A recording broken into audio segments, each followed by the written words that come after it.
Sa nakaraang vlog ko sa pagmamanukan, pinakita ko sa inyo mga boss ang vaccination program ko. Sa videong yun, na-discuss ko ang iba-ibang klase ng bakuna na ginagamit ko sa mga manok, pati na ang tamang administration, pre- and post-vaccination measure at ang presyo ng bawat bakuna. Ngunit minsan, ang pagbabakuna ay hindi 100% assurance na nagbakuna ka hindi na makakasakit ang mga manok. Hindi talaga maiwasan na makakasakit sila. Kasi nga, maraming factors ang makakaapekto ng level of protection ng ating mga manok. Kaya wag magtaka na kahit nagbakuna ka, nakakasakit pa rin ang mga alaga natin. Kaya ngayon, ipapakita ko naman ang iba-ibang mga gamot sa mga nagkakasakit na mga manok, especially ang sipon, pisik at halak. Ako pala si AJ, ang Wandering Soul, at welcome sa akin channel. At sa mga bago pa lang sa akin channel, baka naman pwedeng paki-subscribe.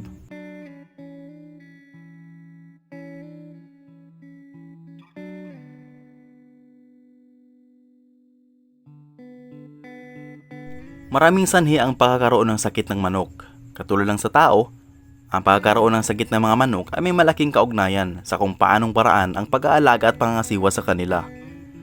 Ang mga sakit ng manok ay posible na dulot ng bakterya, virus, parasitiko, fungi at minsan naman may mga sakit na hindi nakakahawa kasi kakulangan lang sa bitamina.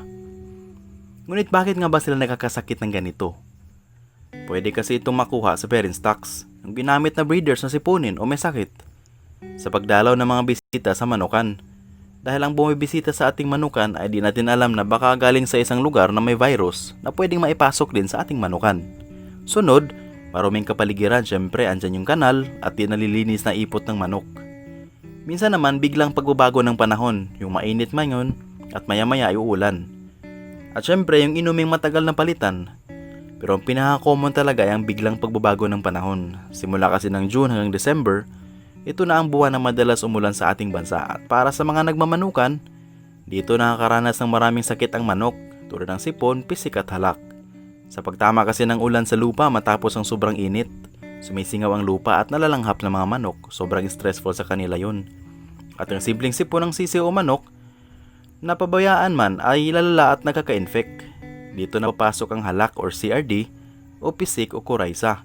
At meron pang kulong na sipon. May mga sipon din na nasa simple stage pa lang ay nagamot na at madaling magamot. Na kahit subuan mo lang ng herbal na mga gamot ay natatanggal na. Magandang remedyo din yun.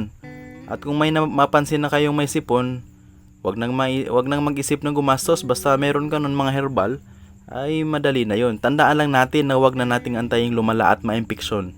Dahil kung halak, pisik at kulong na yun, ay kailangan na po nating gumastos dahil na malala na po ito. Kung sisiw naman ang pag-uusapan, huwag hayaang magkasipon dahil mahina pa ang kanilang mga baga para dito. Kaya dapat sa brooding area ay maayos ang management ng init, pagkain at inumin para palakasin ang immune system ng mga sisiw. Kaya ito naman ang sagot sa tanong ng mga kaibigan natin tungkol dito. Importante po na ihiwalay sa ibang manok at sisiw yung may mga sakit, madaling nakakahawa yun. Siyempre pangalawa, linisin ang airways ng manok para matanggal ang sipon sa ilong. Yung himasin natin yung mata, kasi po connected yon yung ilong at saka yung mata, pati yung bibig nila, yung throat. Kung mapapansin nyo po sa magkakasipon, may mga naiiwang bubbles yung mga mata nila. At saka kahit na nalilinis na natin yung ilong, may bubbles pa rin. Sunod naman yan, bigyan natin ng antibiotic. Pero minsan di natin alam. Yung tanong dito, ano nga bang pinakamabisang antibiotic? Ang dami kasi yung lumalabas sa merkado na pwedeng bilhin. So tayo po ay gumawa ng survey tungkol sa mga gamot na mga ito. Tinanong natin yung mga kaibigan natin na kilala ko na nag-aalaga ng manok, mga pansabong man, native chicken o kaya heritage breeds. Binisita natin din yung ibang may mga tanong through FB Messenger. Nag-message tayo sa Viber o kaya tinitext ko ang iba. Nag-post na din tayo ng tanong sa mga Facebook groups na nag-aalaga ng mga manok para sagutin yung mga members doon. Ginawa natin ito para malaman kung maliban sa mga gamot na ginagamit ko, may mga options rin kayo na nakapanood sa videong to na pwedeng pagpilian in case hindi effective sa inyo yung gamot na sinasabi ko o kaya hindi naman available ang isang gamot na sinabi ko sa mga poultry supplies na malapit sa inyo. Ayun, so matapos ang isang linggo, ito na at na-consolidate na natin ang result. Merong 8 na lumabas na common na gamot na ginagamit ng na-survey natin. Una, para sa mga sisiw, happy ako at kasama sa mga common na gamit ng na-survey ang ginagamit ko na Premoxil powder. Ito ay gawa ng Battlecock na company. Ang isang sachet ng Premoxil powder ay may lamang amoxicillin, tyrosine phosphate at paracetamol. Sa lahat ng gamot na nasabi, ito lang po yung may paracetamol na tumutulong para mawala ang sakit at lagnat. Ay isang sachet niya yan ay nagkakahalagang 35 pesos. Ang isa pang gamot ay ang tinatawag na Ambroxetil. Ito naman ay gawa ng Excellence Game Foul at ang isang sachet ay meron pong amoxicillin trihydrate, tyrosine phosphate at bromexin. Kung ang Premoxil powder ay may paracetamol, ito naman ay mayroong bromexin na tumutulong para mapagaan ang ubo at mawala ang mucus. Ang isang sachet ay 35 pesos. Isa pang gamot ay ang Vetracin Gold. Ito ay gawa sa kumpanyang Univet at ang isang sachet ay may lamang doxycycline, thiamulin, vitamin A, B12. Ito naman ang gamot na merong mga vitamins at ang isang sachet ay 23 pesos. Meron din pong capsule na nagkakahalagang 10 pesos para sa malalaking manok. Isa pang gamot na ginagamit sa pagmamanukan ay ang Trisulac powder. Ito naman ay gawa ng kumpanyang LDI. Ang isang sachet na Trisulac powder ay may lamang sodium sulfadiazine at trimethoprim. At ang isang sachet naman ay nagkakahalagang 15 pesos po. Meron pong instruction doon sa pakete, basahin na lang po natin. Katulad ng pagmimix ng 2 teaspoon sa isang galong tubig, yun po yung instruction ng treatment na may sipon kung pipili po kayo ng Trisulac powder. Yun po ibibigay 3 to 5 days, straight po yan. Isa pang ginagamit ng nagmamanukan ay yung Doxilac powder. Ito naman ay gawa pa rin ng LDI. Ang isang sachet ng Doxilac powder ay may lamang doxycycline hydrochloride at ang colistin sulfate. Ang isang sachet naman ng Doxilac powder ay nagkakahalagang 22 pesos. At saka yung instruction naman, andun din sa pakete. Pero dito, pinapakita namin na yung treatment gamit ang Doxilac powder, 2 teaspoon plus isang galong tubig. Yun po yung Doxilac. So, isa pang ginagamit natin sa pagmamanukan para sa sipon, bisik at halak na usong-uso pag tag-ulan yung panahon ay ang TriFast. Ito namang TriFast ay gawa ng kumpanyang BMEG. Ang isang TriFast powder ay may lamang cotrimizine at bromexin. At ang isang sachet ay nagkakahalagang 22 pesos. Yun po yung TriFast. Isa pa rin na gamot ay ang Doxytrin Gold. Ito naman ay gawa ng BMEG.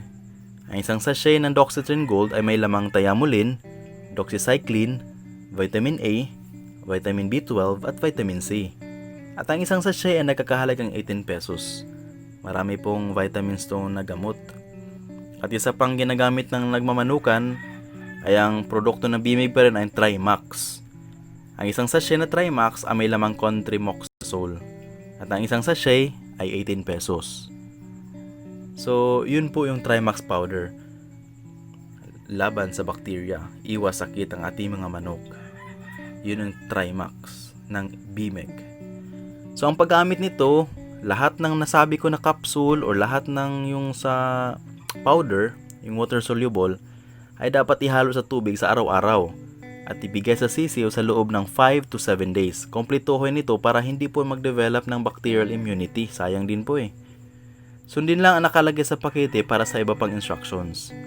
At sa mga malalaking manok na nagkakasipon, pisik o halak, may mga available din na capsule ng mga nasabi kong gamot na ang mga pangalan ay naibigay ko sa powder.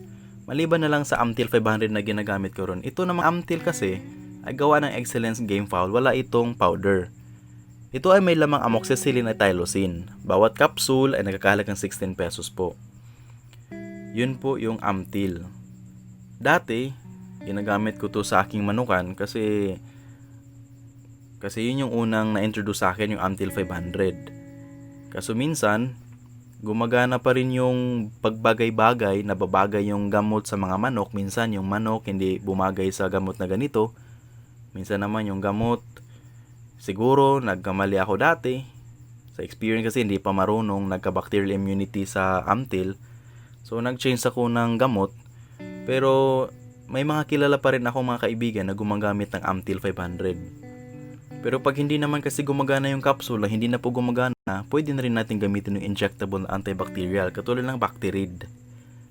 Ang Bactirid ay ang gamot na gawa ng Univet at ito ay may enrofloxacin. Ito ay pumapatay ng bakterya at ang isang ml na Bactirid ay nagkakahalagang 215 pesos po. At ang 100 ml naman ay nagkakahalagang 921 pesos po. Medyo mahal siya pero kaunti lang kasi na ginagamit natin. Yung 0.3 lang ml ini-inject natin sa ating mga manok. So matagal po maubos yung kahit yung 10 ml na Bactirid. Pero minsan kung gusto nyo naman yung medyo mahal, ito naman yung L-Spec. Ito naman ay gawa ng Excellence Game Fowl. Ito ay may lincomycin at spectinomycin. At saka ang isang 10 ml na L-Spec ay nagkakahalagang around 300 pesos. At ang 100 ml na medyo malaki na bote ay nagkakahalagang 2,000 pesos. Mas mahal po yun kumpara naman dun sa Bactirid. Ang paggamit naman nito ay turok sa pitso. Depende sa laki ng manok. Kadalasan, 0.3 ml lang ginagamit bawat manok at ginagamit sa loob ng 3 to 5 consecutive days. Sundin lang po ang proseso na nakalagay dun sa box ng gamot. Yun po yung L-Spec. Marami na rin po akong kilala na gumagamit na rin ng L-Spec. Minsan gumagamit na sila ng ito sa pitso, minsan naman din dun sa batok ng sisiw.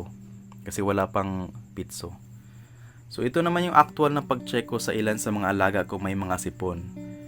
Ginagawa ko to every night kasi pag gabi, hindi na po nakakagalaw yung manok, madali na pong ma-check natin yung ilong. Sa daily na ginagawa ko every night, tinitingnan ko po yung ilong, tsaka yung mata, tsaka yung bibig nila. Unang-una po yung mga ilong nila kasi pagbasa yung ilong, obvious na yun na may sipon. So kailangan ko po yun na automatic tatanggalin sa kanilang kulungan at ililipat doon sa aking quarantine facility. Yun sa gamutan na may mga sakit na mga manok. Sunod naman na tinitingnan namin yung mga bubbles naman sa mata.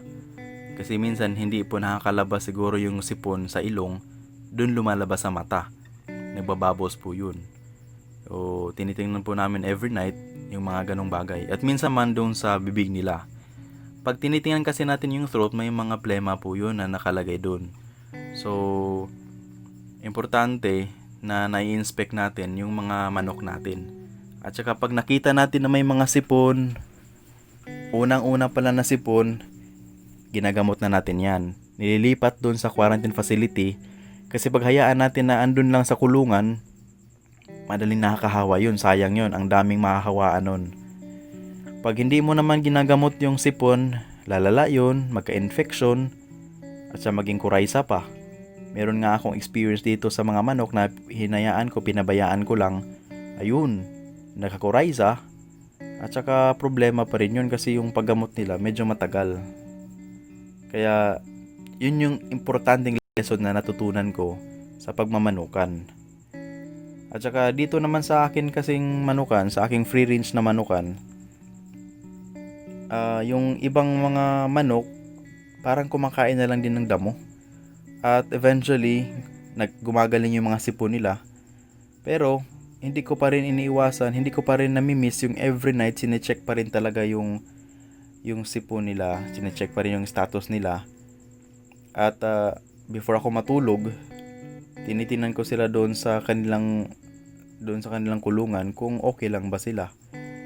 Kasi minsan may nakakapasok na ahas. So madali pong maubos yung mga manok natin pag may mga ganun. Kahit na may net po yung manuka namin, minsan di ko maintindihan kung bakit may mga ganong mga bagay talaga nangyayari sa manukan. Experience yun. At saka ito po yung mga natin, nakikita natin sa video. Yun po yung mga manok namin na breed. Nagmi-mix na po yan. May mga Rhode Island Red.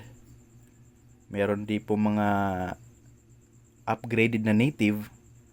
Meron din pong mga breed na mix na. Merong pure na basilan. Kaya hindi po talaga nakaplano dati eh. Sayang din naman, andyan na yan. May mga native chicken at saka meron ding mga Rhode Island Red. Pero pinakamarami dito sa akin yung Rhode Island Red. Marami nga nagme-message sa akin, nagtatanong kung nagbibenta ba. May mga sisiw po ako pero hindi ko pa po binibenta kasi pinaparami ko pa po yung sa akin. Siguro sa susunod na panahon, baka dumami na to kasi mangingitlog na naman yung mga bagong breed ko. At saka ang dami kasing lalaki, ang dami kasing rooster dito na sisiw. Kaya medyo questionable yung pagpaparami nila. At least maganda dito, may mga alaga. At saka yung manok ko, meron po akong mga ducks, meron po akong ganito. Yung tawag sa amin is pabo. So pangdagdag lang po dito sa amin sa manukan ko. Ayun. At huling paalala, kumonsulta po sa inyong veterinaryo bago po kayo magdesisyon. Akin kasi sa next time, ipapakilala ko po sa inyo yung veterinaryo ko na consultant. At maraming salamat din po sa lahat ng supporters, sa lahat ng mga bagong subscribers, sa patuloy na sumusunod sa akin na nakikiwatch sa mga videos ko. Maraming salamat po. Enjoy this video po. So paki-comment, paki-like, paki-subscribe. Maraming salamat.